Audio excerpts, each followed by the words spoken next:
gue kan dengerin band-band kayak Metallica gitu ya, Sepultura, Napalm Death gitu.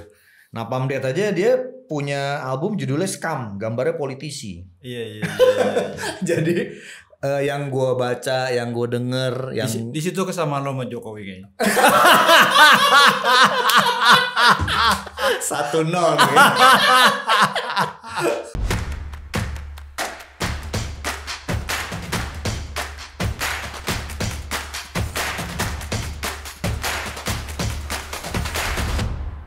Halo dulur, malam ini luar biasa, gua kedatangan pesohor.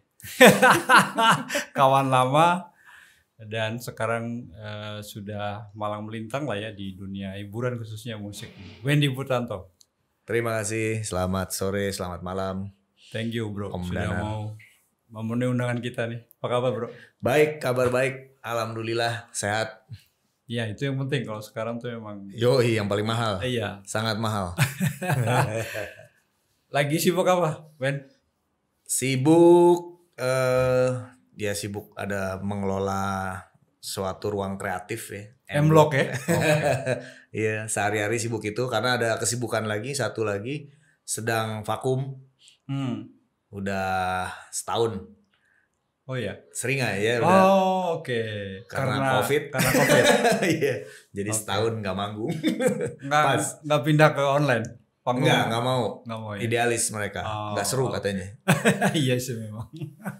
Gue beberapa kali nonton konser online juga emang nggak seperti memang ini ya. Iya. Nggak bisa digantiin. Ya. Kayak nonton ini aja ya, YouTube biasa. Iya benar. Iya dan ya beda memang feelnya. Betul. Nah ngomong-ngomong soal M-Block nih. Ya, gimana sih ceritanya men? Lu tiba-tiba apa posisi lu? Co-founder ya? Co-founder merangkap program director. Oke. Wow. Jadi ceritanya sih memang nggak jauh dari pasca majalah Rolling Stone Indonesia tutup ya. Oh iya. Gue sempat bekerja di sana. Ya. Dan berapa tahun ya di Rolling Stone lu gitu? Hampir 13 tahun. Oke. Jadi cukup panjang. Jadi lagi itulah patah hati ya karena kantor tutup, terus passion kan di situ ya di media dan juga musik. Tiba-tiba di pertengahan 2018 waktu itu dikontak oleh teman lama juga gitu ya. Teman satu kampus juga, kita satu alma mater juga sama kita ya, si Glenn Fredly gitu. Dan dia tahu kalau Rolling Stone tutup dan ngajakin gue gitu untuk join di sebuah proyek revitalisasi Lokananta. Jadi studio Lokananta di Solo waktu itu memang itu kondisinya mengkhawatirkan ya. Recording company paling lama kayaknya, paling tua ya. Yang dibangun oleh Bung Karno dulu tahun 56. Tujuannya memang tadinya untuk menyiarkan materi RRI gitu. RRI semua siarannya dibuat di situ. Dicetak jadi vinil, dikirim ke berbagai macam stasiun gitu, dan juga merekam lagu-lagu daerah ya, lagu-lagu kebangsaan, pidato-pidato politik gitu. Terus ya sepanjang berapa dekade akhirnya pamornya mulai meredup dan kondisinya mengkhawatirkan lah gitu ya. Sempat lebih dikenal orang-orang Solo sebagai lapangan futsal gitu. Nah, udah generasi sekarang. Iya, kalau mau main futsal di Lokananta aja gitu. Wah, anjir, miris banget. Padahal dulu proklamasi yang direkam ulang Bung Karno itu di situ tuh. Jadi tempatnya sangat historikal sebenarnya gitu ya, Lokananta. Terus si almarhum Glenn ngajak untuk join, kita revitalisasi nih tempat bersejarah. Menurut dia ini adalah ground zero-nya musik Indonesia gitu. Masuk akal sih.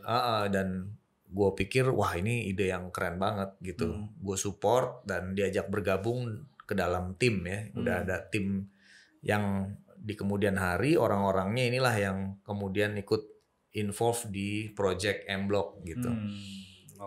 Jadi ketika diajak bergabung udah ada di situ Mas Handoko Hendroyono. Dia orang advertising agency lama lah ya, senior. Dan pendiri Filosofi Kopi juga, kemudian Kebun Ide juga gitu. Di yang lainnya ada Mas Lance Lance Mengong, dia director film dan juga iklan. Udah malang melintang puluhan tahun juga. Terus ada Mas Yakob Gatot Surah, dia ini arsitek gitu. Kemudian lengkap ada lah ya timnya berarti ya. Ada Glenn juga di situ. Terus ada orang business and finance, namanya Pak Mario Sugianto. Nah, kita berenam itu mengonsep Lokananta awalnya. Kita udah meeting dengan konsorsium, ada dibentuk konsorsium di bawah koordinasinya Dirjen Kebudayaan ya. Oke. Si Sorry, Hilmar Farid. berarti restorasi Lokananta itu memang proyeknya pemerintah. Proyek pemerintah, yang dimana kita di situ diminta bantuannya untuk mengonsep program. Bagaimana programnya berjalan, nanti bagaimana Lokananta bisa mendapatkan soul-nya lagi sebagai sebuah music hub gitu ya. Tapi setelah meeting 3 bulan dengan berbagai macam orang dari berbagai BUMN gitu ya, proyeknya mandek gitu. Nggak jadi jalan. Nggak jalan. Nah, di tengah kemandekan itu tiba-tiba datang tawaran dari Peruri.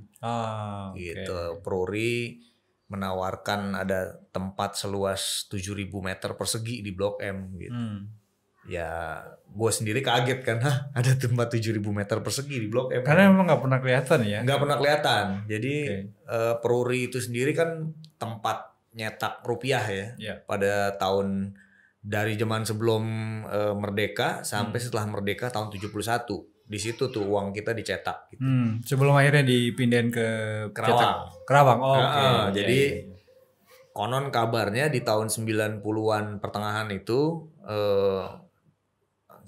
keluarga Cendana tukar guling dengan asetnya Peruri yang di Jalan Dharma Wangsa.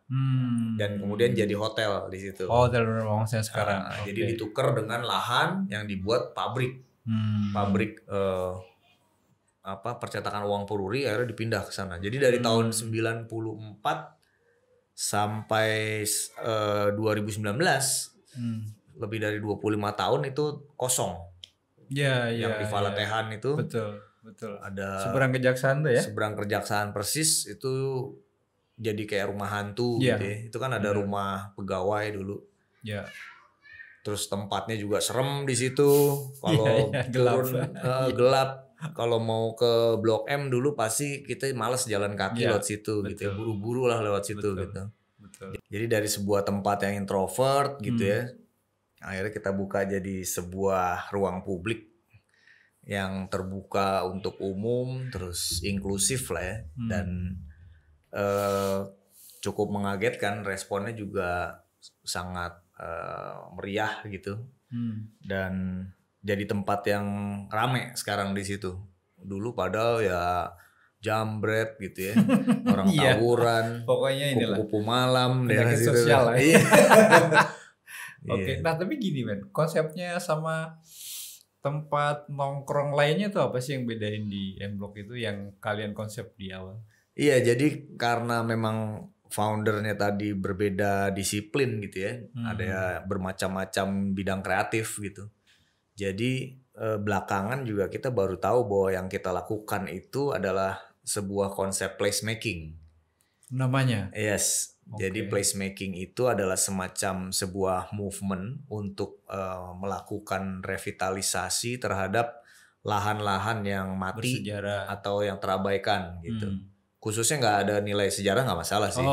Tapi lebih ke bagaimana aset-aset yang mati ini atau terabaikan selama puluhan tahun bisa dihidupkan kembali, tapi dengan mengajak partisipasi publik. Gitu. Jadi bukan sekedar merevitalisasi gedung tua atau aset-aset lama, tapi juga bagaimana komunitas kreatif bisa ikut involve, berkegiatan di situ, berkolaborasi, saling mengenal gitu ya, untuk bisa menciptakan berbagai macam proyek kreatif di situ. Jadi memang konsep placemaking inilah yang sedang dilakukan. Jadi setelah kita resmiin itu kita baru tahu juga ada teman arsitek yang ngabarin, oh ini yang kalian lakukan ini adalah placemaking gitu. Oh gitu ya. Kalau dari kita sih memang waktu itu fungsinya aja yang kita pengen gitu ya. Kalau dari gua sebagai yang aktif di musik ngelihat bahwa memang nggak punya venue musik nih dari musisi ataupun band-band. Kita kekurangan banget venue musik gitu. Sementara band-band yang ada di Indonesia itu jumlahnya banyak banget. Jadi beda banget sama Singapura misalnya. Singapura venue-nya yang banyak, bandnya nggak ada, senimannya nggak ada. Jadi itu kebalikan. Atau memang mereka sengaja ya menyediakan jasa untuk tempat konser kan? Iya, kayaknya gitu ya. Memang negara yang menjual jasa aja kan mereka. Jadi hub doang gitu buat perdagangan bebas dan kebudayaan juga. Ya, kalau itu. Kita sebaliknya. Nah, gue melihat fungsinya. Tapi ternyata menurut teman-teman arsitek ini, wah itu justru jauh lebih noble yang dilakukan gitu. Karena ya tempat-tempat seperti ini yang dulunya ditinggalkan, diabaikan gitu ya. Kemudian diberi nilai baru, diberi nyawa yang baru dan memiliki manfaat buat komunitas gitu. Komunitas di sekitarnya, komunitas ada impact sosialnya lah ya. Yang dilakukan itu gitu. Oh, jadi gitu ya. Ya, kita sih tadinya nggak berniat ke situ, tapi ketika dibedah ya sama teman-teman arsitek ini, kita baru paham, oh gitu ya. Wah, nggak sengaja gitu. Nah, kalau ngomongin musik kan, gue kan kenal lu sejak di kampus itu kan lu ngelola Brainwash dulu ya, majalah. Gue nggak tahu, lu nyebutnya apa waktu itu? Dulu majalah underground. Newsletter, majalah atau? Majalah underground dulu. Majalah underground. Tapi belakangan baru tahu juga ada istilah yang benar, namanya fanzine. Fan magazine gitu. Jadi majalah penggemar gitu ya. Iya itu di Blok M juga tuh lahirnya. Karena kan gue dulu di Mustopo ya bersama Om Danar gitu. Satu kampus, satu alma mater. Jadi doyan musik keras gitu dan kuliah jurnalistik. Nah, itu awalnya ya karena ingin mempraktekkan ilmu gitu. Tapi lu suka musik jenis itu tuh memang sejak ya sejak itu kan lagi era-era remaja ya, gelora muda kan, nggak mau musik yang ecek-ecek, nggak mau musik yang standar, nggak mau musik yang mainstream gitu, pengen yang yang bersemangat, yang berani, yang underground, perlawanan gitu ya. Karena umur masih waktu itu gue bikin Brainwash umur berapa ya? Udah jangan ngomongin 19 gitu. karena ada ini ya, ada triple efeknya. Nah, karena gue jujur tuh nggak terlalu connect ya sebetulnya sama underground ya. Gue itu berhenti kayaknya di greencore, death metal gitu kali ya. Terus setelah itu udah gitu. Terus tiba-tiba gue pengen nikmatin, terus gue ngerasa gue kayak terlalu tua ya. Mantakan musik yang kayak gini. If it's too loud then you're too old. Indeed. Tapi emang bener kok, gue pernah coba pengen dengerin lagi, bahkan cuma Rage Against the Machine gitu. Terus gue ngerasa gue gak bisa nikmatin kayak dulu lagi gitu. Meskipun ya kalau untuk yang agak complicated kayak Dream Theater gitu gue masih masuk lah. Tapi kalau yang agak speednya agak kenceng gitu kayaknya udah berarti bener ya, I'm too old. Pokoknya paling simpel ngedeteksinya gitu aja. Ini kayak terlalu berisik nih. Iya. Berarti sudah terlalu berumur. Dan lo masih bisa. Masih bisa ya. Tapi ya tetap yang zaman dulu lah ya. Kalau yang zaman kekinian yang lebih ekstrim lagi juga nggak ngikutin nggak masuk gitu. Karena sekarang semakin goib lagi tuh jenis musiknya gitu. Maksud lo itu gimana? Ada yang noise. Jadi menurut mereka noise itu adalah musik gitu. Jadi nggak ada melodi, nggak ada harmoni. Efek doang berarti itu. Yes. Jadi anjir nih ekstrim kontemporeri nih gitu. Jadi ya mungkin sesuai dengan umurnya. Jadi dicari yang paling core-nya gitu. Ini ada core tapi di grindcore ada core-nya lagi gitu. Gila sih gitu. Gak habis tuh. Gini kan dari situ kan kalau gue track back gitu ya. Kan gue lihat lo di underground, lalu kemudian lo di pers mahasiswa kan, dan kemudian nyemplung di aktivis gerakan gitu. Emang itu sebetulnya inline ya atau gimana sih sebetulnya?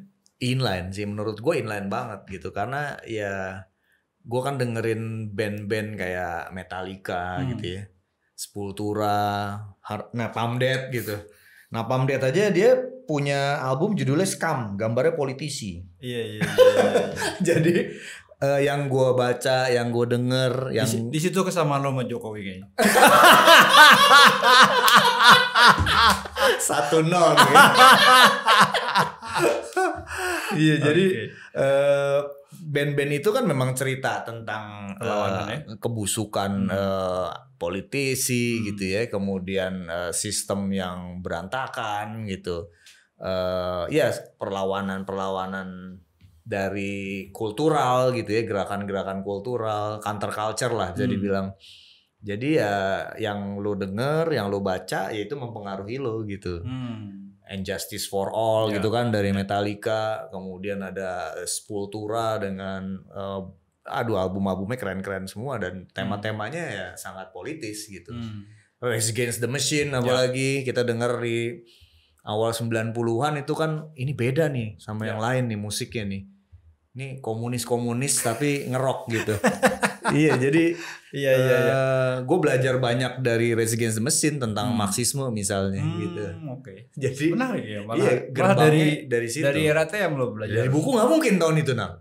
Oh iya sih. Lo pasti bacanya juga bingung di mana ya. Iya, dapat dari mana buku Madilog gitu. Iya.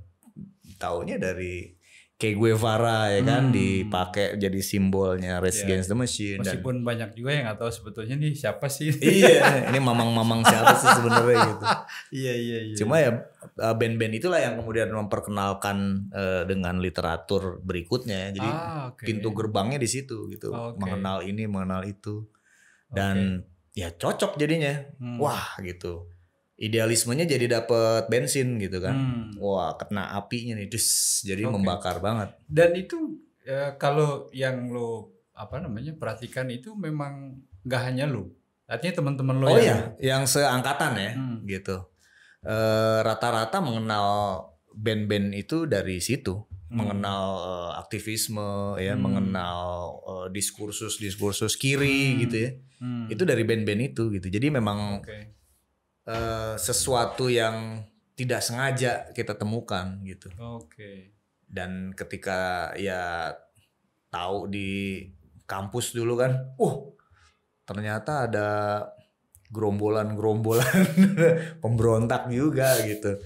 Yang mungkin mengenalnya bukan dari musik ya, tapi dari literatur duluan kayaknya ya gitu. Yaitu akhirnya konvergen tuh. Wah, ini menarik nih gitu. Jadi ya berada di masa-masa paling menegangkan ya, the years of living dangerously kayaknya di tahun-tahun 95 sampai 98 itu kan. Itu transisi yang sangat bersejarah gitu.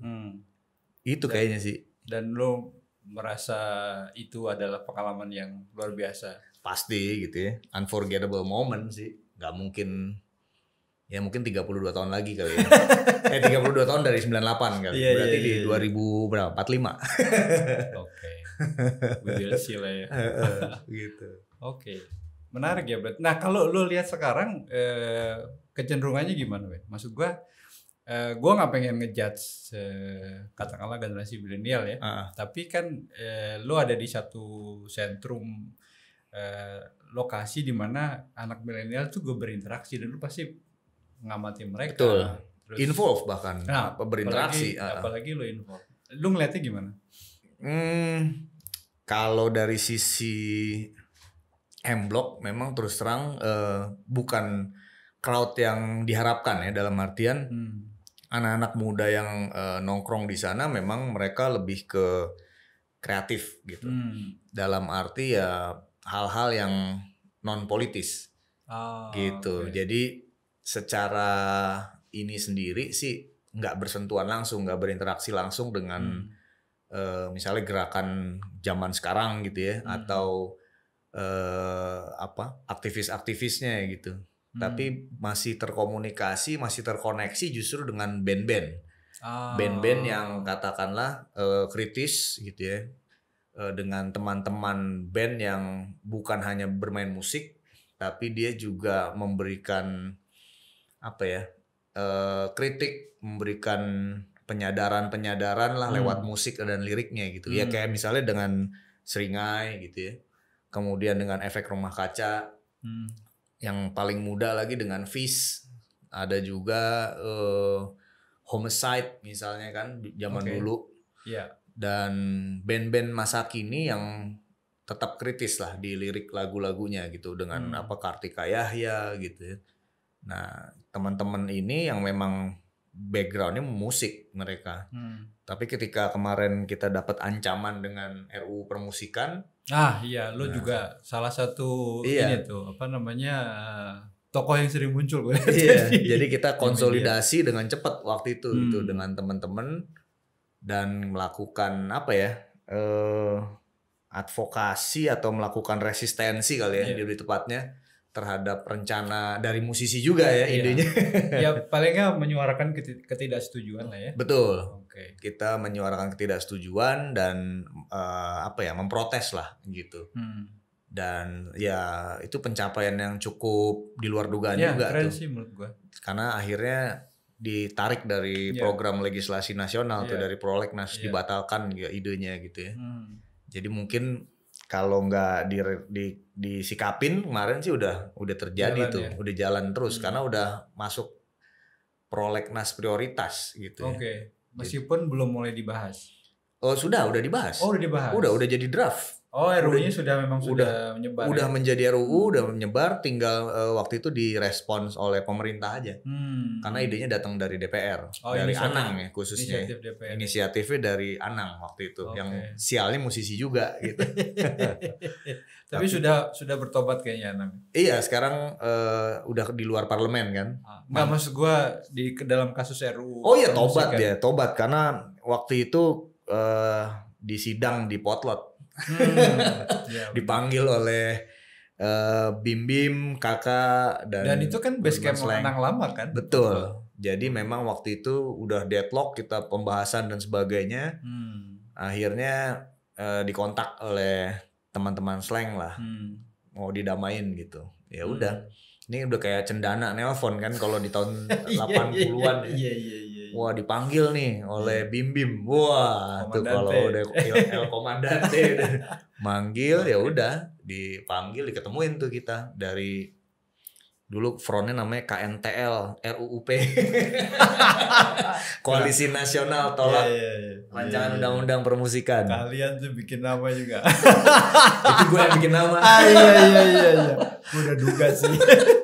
Karena aduh ini apa ya kasih nama yang lucu tapi dipahami oleh sebagian besar orang gitu. Dan clear nohok gitu ya. Jadi dipanggil sama Bim terus ya udah kita ketemu di situ. Sempat membahas lagi kan dibagi-bagiin satu-satu. Terus simpel aja ternyata gitu. Ini nggak ada manfaatnya. Ini aja ya, di recall aja ya, nggak usah dijadiin, dibatalin aja gitu. Udah, cuma ngomong gitu doang. Bim, oke, siap. Karena dia sempat 2,5 tahun nginep setiap hari di Potlot waktu itu. Sebelum dia, sempat ini ya, kidnap ya kalau kidnap Katrina, memang anak Potlot gitu. Sempat tinggal hampir 3 tahun dia bilang di situ. Jadi ya itu sih akhirnya ditarik dan kita berhasil menghambat dan membatalkan. Akhirnya ditarik lagi sama Anang tuh idenya dia. Oke. Karena dia mengusulkan lalu kemudian dia ke parlemen bilang gue batalin deh. Betul, karena harus dari dia yang narik karena dia mengusulkan gitu. Tapi ketika mulai ditarik lagi semua yang fraksi-fraksi yang tadinya mendukung juga jadinya ternyata nggak ada yang mendukung nih musisi gitu, mayoritas menolak gitu. Itu yang menarik sih ya fenomena. Niatnya apa sih awalnya? Dia mungkin dia ingin meninggalkan legacy ya. Nggak, kalau di forum ngobrol di Oh, podcast kalau itu? dia bilang sih memang tujuannya baik sebenarnya. Dia ingin Kayaknya semua undang-undang ngomongnya gitu deh. iya kan. Cuma dia mengusulkan tapi tidak mengawal. Jadi gue ketemu dengan kepala drafternya tuh dari Balek ya, badan legislatifnya. Terus diundang untuk audiensi sama mereka. Tanya gitu, nih yang ngedraft siapa Pak? Ini yang ngedraft ya terus terang dari semua nih ahli-ahli hukum. Nggak ada orang yang datang dari musik. Loh, bukan ini yang inisiasi Anang? Iya, beliau kita undang nggak pernah datang. Jadi dia mengusulkan tapi tidak mengawal. Iya, ditinggallah jadi pasrahin. Ditinggallah ke tim ini, jadilah sebuah rancangan RUU yang sangat represif gitu. Itu sih awal asal muasalnya kayak gitu. Awal musibahnya dari awal musibahnya gitu. Itu wah gila sih waktu itu ya responsnya. Oke. Nah, dalam perjalanan hidup lu juga gue sempat lihat beberapa kali lu, bukan beberapa kali ya, mungkin sekali dua ya, lu sempat muncul di istana, ngapain lu?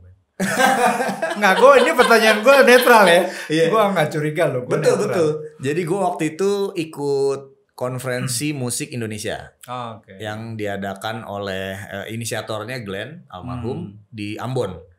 Jadi konferensi musik Indonesia itu tujuannya untuk apa ya, bisa dibilang mendudukan satu meja semua praktisi ya, stakeholders industri musik di Indonesia yang sebelumnya tidak pernah terjadi gitu. Nah di konferensi itu ngebahas masa depannya musik, bagaimana keluar dari problem yang tidak menyejahterakan gitu ya, dari kesengsaraan musisi di hari tua gitu, kesejahteraan dan musisi. Banyak banget contohnya ya. Iya banyak banget. Yang contohnya musisi legendaris lagi, yang karyanya banyak tapi di hari tuanya sakit-sakitan, nggak ada uang untuk berobat gitu. Nah tujuannya seperti itu. Kita konferensi 3 hari di Ambon waktu itu, dan hasilnya ada 12 poin gitu ya dari rekomendasi dari konferensi itu yang perlu disampaikan ke Jokowi gitu. Jadi gue diundang juga, datang kemana? Ke istana. Anjing mau ngapain? Dan lu tim rumus. Iya. Oh iya. Harus tanggung jawab kalau tim rumus. Iya, jadi pas dia bilang enggak perlu ada. Ini kayaknya kalau yang lain ya cuma foto-foto nih, dia bilang. Kata si Gan perlu ada lu juga ikut. Oh, gue tahu nih. Gue di konferensi Ambon waktu itu ya sempet inilah apa argumentasi dengan Anang juga. Argumentasi dengan ya orang-orang inilah apa, orang-orang tua di industri musik lah gitu ya. Jadi ini ya pengalaman di lembaga mahasiswa lo pakai di situ ya. Oh iya dong, itu sangat berguna pastinya. Terus wah ini tahu nih gue pasti suruh macem-macem nih gitu. Ya udah, gue datang tuh untuk pertama kalinya gue juga datang ke istana. Mungkin dulu pernah zamannya Gus Dur ya, waktu Gus Dur diusir dari diusir dari istana 2001 ya. Masa-masa di ujung di ujung tanduknya Gus Dur, tapi itu nggak nyampe masuk ke dalam. Iya, gitu. kita di halaman kan. Iya. Terus yang ini menarik, terus ya udah. Posisi gue untuk pertama kali gue masuk tuh ke istana, anjir kaget juga. Kayak gini nih gitu. Istana Merdeka, dan entah kenapa tuh siapa yang naruh duduknya persis di depan Jokowi. Depan. Iya, kayak udah direncanain gitu. Ya yang lain biasa lah ya, ngomong-ngomong segala macem. Kalau gue di situ cuma nagih janji aja. Jadi gue bilang sama, jadi waktu itu konferensi musik di Ambon yang membuka Ibu Ani, Sri Mulyani gitu ya. Kok Sri Mulyani ya? Karena ada niat untuk, nah ini menarik sebenarnya. Agendanya waktu itu bagaimana caranya bisa membangun gedung-gedung pertunjukan yang representatif. Karena musisi ataupun seniman-seniman itu banyak yang gak memiliki gedung konser yang gitu ya. Jadi langsung nagih ke bendahara ya? Iya. Itu si almarhum tuh yang punya settingan dulu. Ya udah, dia sempat menjanjikan bahwa nanti akan dibangun gedung-gedung konser yang dari mulai provinsi, pokoknya ada 34 provinsi direncanain. Oke, jadi setiap provinsi ada. Setiap provinsi diusulkan untuk bisa dibangun gedung-gedung pertunjukan yang bagus, yang representatif gitu. Menggunakan APBD atau APBN gitu. Nah, itu janjinya Sri Mulyani. Nah, tugas gue waktu itu adalah menagih janji itu ke Jokowi gitu.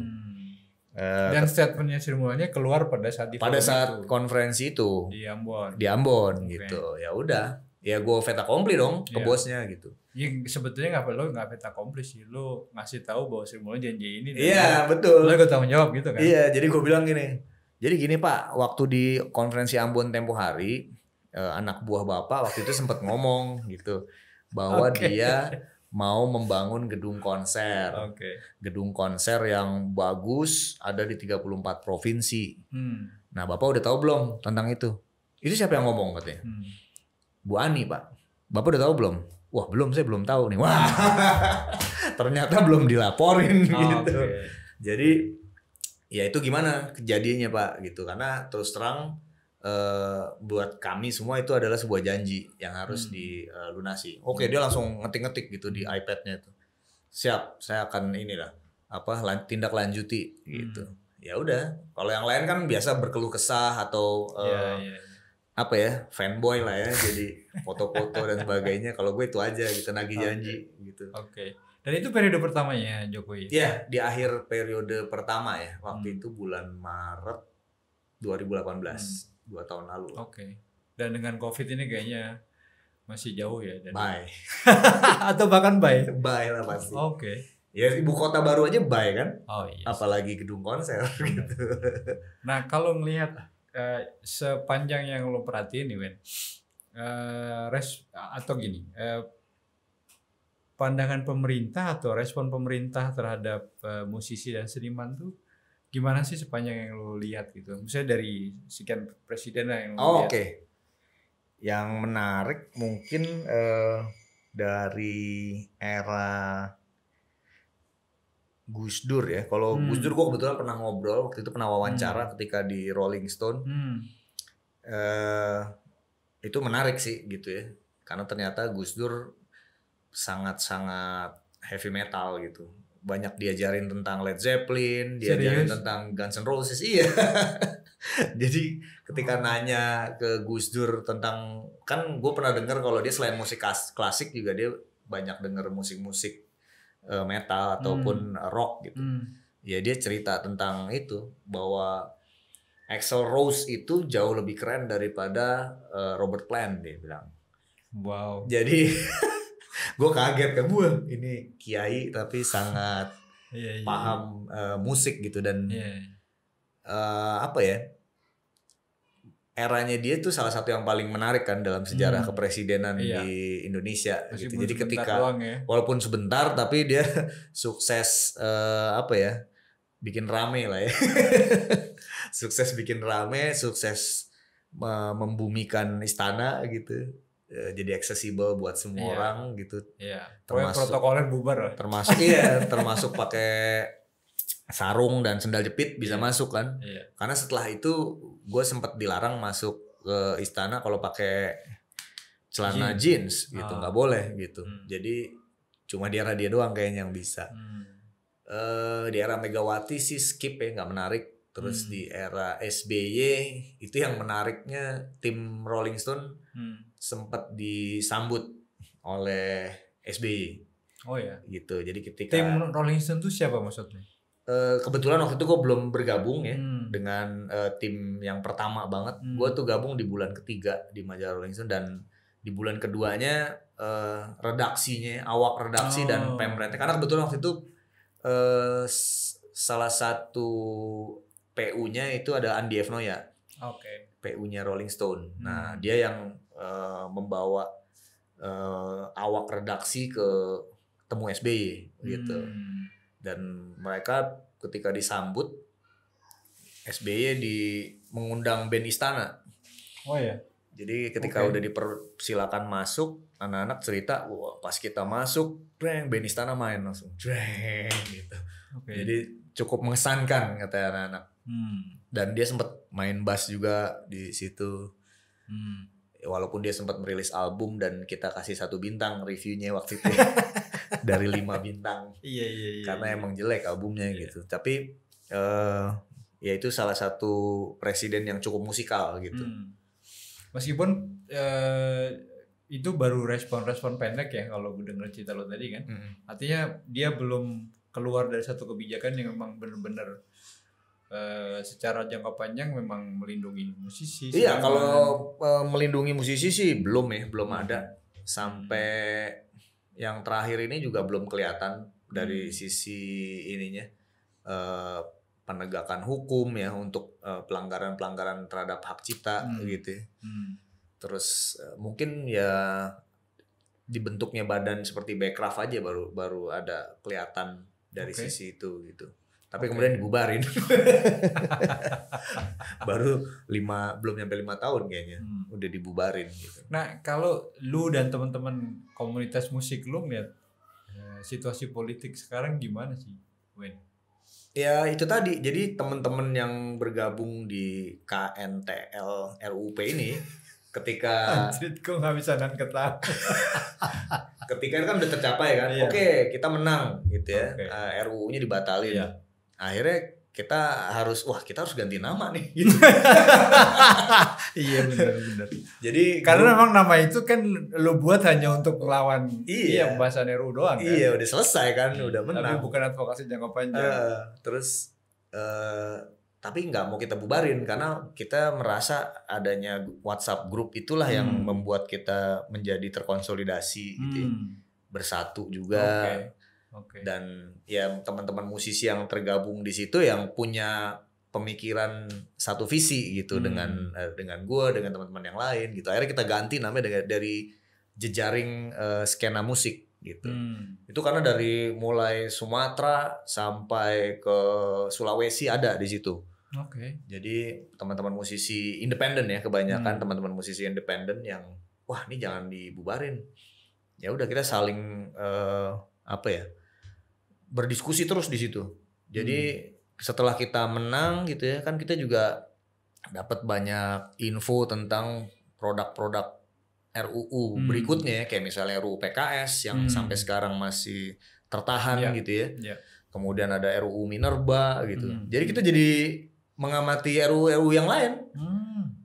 Karena teman-teman yang lain juga merasa wah jarang-jarang lu ada yang menang kan. Iya.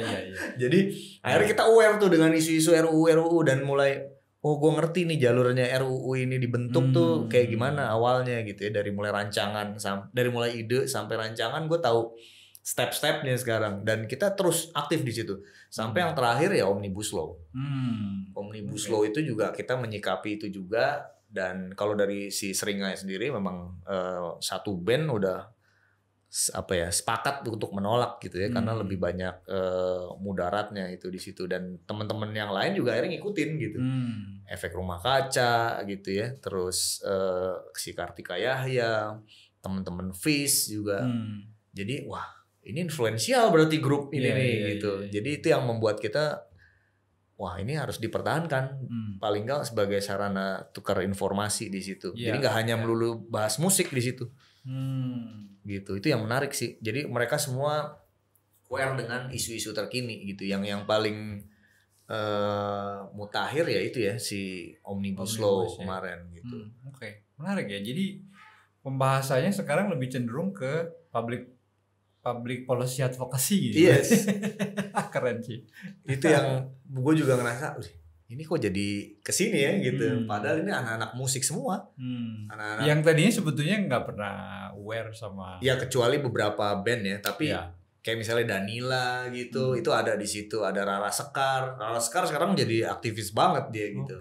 Bandanera. Terus ada Efek Rumah Kaca tadi. Kalau ada Efek Rumah Kaca kayaknya emang itu ya. Iya sudah. Ada Nova Root. Tuh. Kemudian ada siapa lagi di situ ya? The Adams, bandnya juga dari Palembang juga ada band. Kemudian itu dari hampir semua kota besar tuh ada di situ, dari Jogja juga ada. Dan saling update gitu dengan situasi di daerahnya. Jadi kadang-kadang kalau ada sesuatu yang menarik di kota mereka juga mereka kirim gitu. Kayak di Palembang waktu itu ada upaya untuk merombak pasar apa gitu ya, ada pasar bersejarah di Palembang gitu, dan itu diprotes oleh teman-teman musisi di sana. Nah teman-teman ini kita juga solidaritas gitu. Udah kayak ini kayak balik zaman kuliah ya. Iya. Ada kawan kita di Jogja. Iya, mereka saling share tuh tentang cerita-cerita gitu ya, tentang apapun perkembangan yang terkini kayak kemarin teman-teman mahasiswa demo Omnibus Law gitu, itu juga kita ngasih pemahaman tentang itu gitu, tentang isu-isu itu. Nah, ini yang terakhir Wen. Ini aku pengen tahu soal ya COVID ini kan kita posisinya serba apa ya? Satu sisi kita menyadari bahwa ini masih ada ya ancaman ini, tapi kan sekarang kalau gue ngeliat orang sudah pas satu titik yang ya gue harus keluar, gue harus cari makan. Apalagi di tempat lo kan, di blok itu kan memang hidupnya dari kerumunan orang. Bisnis kerumunan memang. Makanya. Nah, lu ngeliatnya gimana, Wen? Maksud gue gini, ada nggak sih upaya pemerintah tuh yang memang menurut lo itu memang support ke dunia usaha khususnya yang kreatif? Nggak ada sih kalau yang bicara realnya ya, karena kondisinya sih serba dilematis kan, antara menangani virus duluan atau kesehatan duluan gitu, antara bisnis atau kesehatan gitu. Itu yang dua belah mata pedang yang saling bersinggung, yang tidak bersinggungan gitu ya. Jadi itu yang kondisinya membuat serba dilematis sebenarnya sekarang ini gitu. Dan kita sih di musik udah terbiasa tidak dibantu oleh pemerintah kan dari zaman dulu gitu. Jadi kita tetap mencoba mandiri untuk berjalan gitu. Bagaimana pandemi ini nanti bisa berujung nanti gitu. Jadi sementara ini yang kita lakukan memang ya paling nggak bikin konser virtual gitu ya, walaupun tidak menyenangkan tapi ya itu mitigasi paling nggak gitu. Dan yang lainnya ya dari sisi band-bandnya sendiri itu banyak yang project lain yang tidak berhubungan dengan musik misalnya, entah dia bisnis kuliner gitu ya. Iya, karena emang sebenarnya yang terpukul ini ya di luar profesi yang lain ya, musisi juga sangat terpukul gitu. Banyak teman-teman gue yang jual gitar, jual ampli, ada kru band ya yang kemudian banting setir jadi buruh kasar, jadi tukang starling ya, Starbucks keliling gitu, yang keluar dari industri ini karena nggak tahan pandemi lah istilahnya kan. Profesi showbiz kemudian entertainment, hospitality itu benar-benar terdampak gitu. Dan ya udah akhirnya masing-masing mencoba caranya sendiri-sendiri, menjalin solidaritas gitu ya. Kayak teman-teman gitaris bikin acara menggalang dana untuk sesama gitaris. Kemudian dari M-Block juga kemarin kita menggalang dana untuk teman-teman kru panggung gitu, karena yang paling terdampak kalau musisinya mungkin kan udah punya tabungan gitu ya, yang tergerus mungkin tabungannya.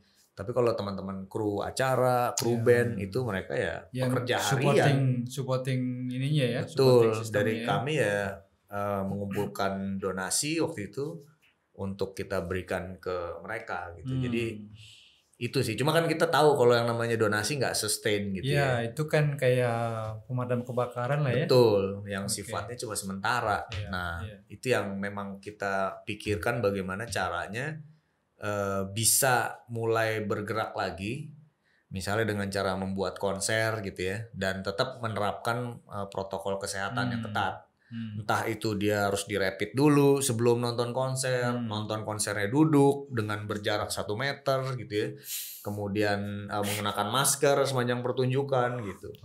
Jadi hal-hal itu udah mulai kita coba gitu untuk bisa mulai bergerak lagi pelan-pelan gitu. Karena so far responnya gimana dari masyarakat?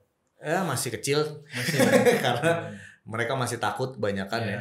Jadi bukan prioritas kan bidang ini gitu. Jadi ya kita cukup sadar diri gitu, cukup paham bahwa yang berhubungan dengan nonton konser atau hiburan itu mungkin kebutuhan tersier gitu bukan primer atau apalagi sekunder. Dan orang kan kecenderungannya sekarang nahan uang ya. Betul. Nabung lah ya.